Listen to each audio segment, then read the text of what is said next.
Hey everyone, it's Gerardo. Welcome back. Thanks for the love on my video on the first look at the New Balance 1080s. The volume, I mean, not volume, version 15. In that video, I had really focused on the bright neon colors and the nitrogen foam. But I went back to the official New Balance website because I felt that I was leaving out some very important details. And if you're serious about using these for more than just looking cool, I think that these are some details that you would need to know. And this is me informing you. So, one thing I didn't mention is that New Balance calls these molded contours. So, if you look closely, I know you can see the colors, but if you look closely, you can see kind of like these little waves. It kind of appears as if they have waves, but that's just a pattern. And it's called, on the website, they use the name molded contours. That's kind of why they did this. And it's not just flat foam. It has these novel design textures. So that's also what this is. It's the novel design texture, and this too. So I don't know if you can notice, but they actually matched this part of the color with that as well.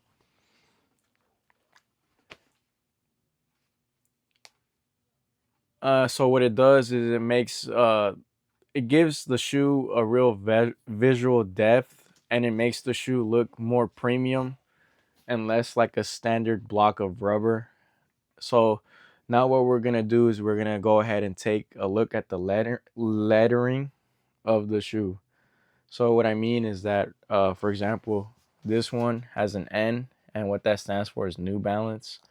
That's on the side of the shoe, and then this part of the shoe we call the forefront, and it has an N right there as well. And if you notice, this N actually has more gray, and it's more colored in than this N. So this N is gray, but it actually lets the purple pop out too. And then on the other side, they did the same thing as with this side. And then if you look at the heel, it has an NB, which stands for New Balance. Um,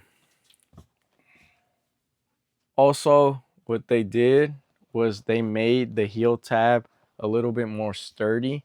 So that's why they included this, and this. And if it, again, as I mentioned with this, see how it matches this part of the shoe and color wise? They did the same thing with this part of the shoe. They matched it. And with these three parts, so this part, that part, and this part, what they do is they make it so the shoe has a harder surface. And so what that means is the heel tab's tougher. So these aren't the type of shoes where you can just put them on like and just kind of, regularly kind of squish them in. You would have to loosen the lace, loosen this, and then go like this, and then put in your foot. They're not going to be like a slides or something comfortable like sliding shoes where you just slide them in. No, these are going to require a little bit of effort on your part to put them in. And they did this so that your shoe doesn't cave in. So I don't know if you guys are aware of that, but certain shoes like of this model, previous iterations, they used to cave in. And the cheaper models like of this, like the 860s or the 880s, they might be caving. And so what that means is that's why they included these three parts so that that doesn't happen. I did some digging into the actual specs. This shoe has a 6 millimeter heel to toe drop. That would be this part. So that means it's 6 millimeters.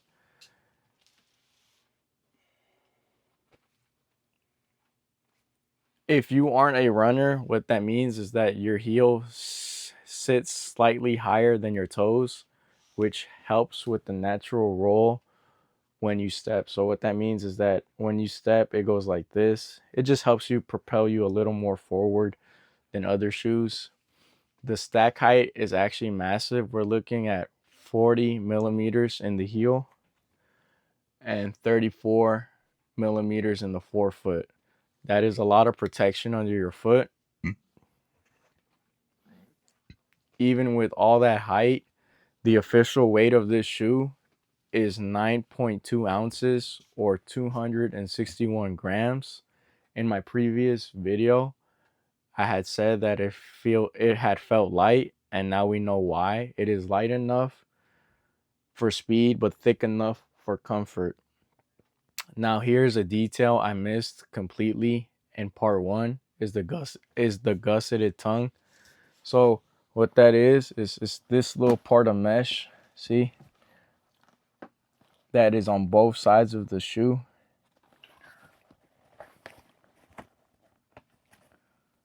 That part and this part of the shoe.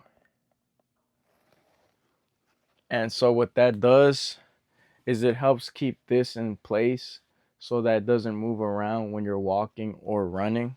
And it keeps the foot more secure or more in place.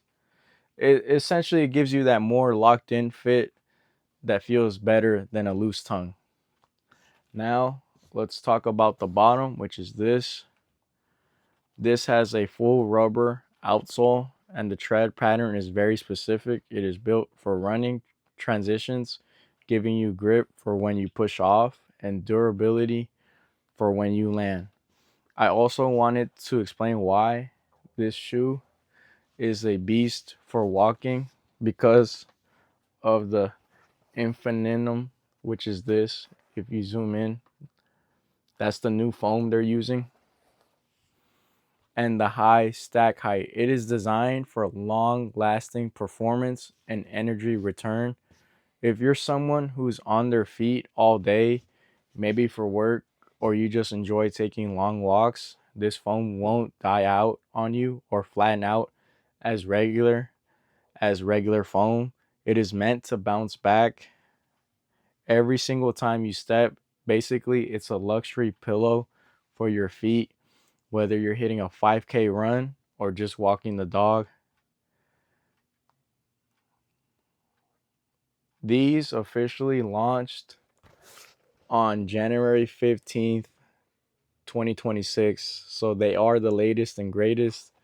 But I want to hear from you guys.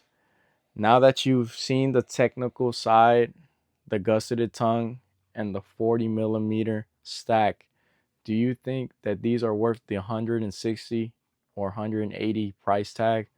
Or would you go with the version 14 in which I mentioned in my previous video, which are half off? Drop a comment below. Let me know if you would use these for running or if you would use them as a daily walking pair of shoes. I read all of the comments, so let's talk down there.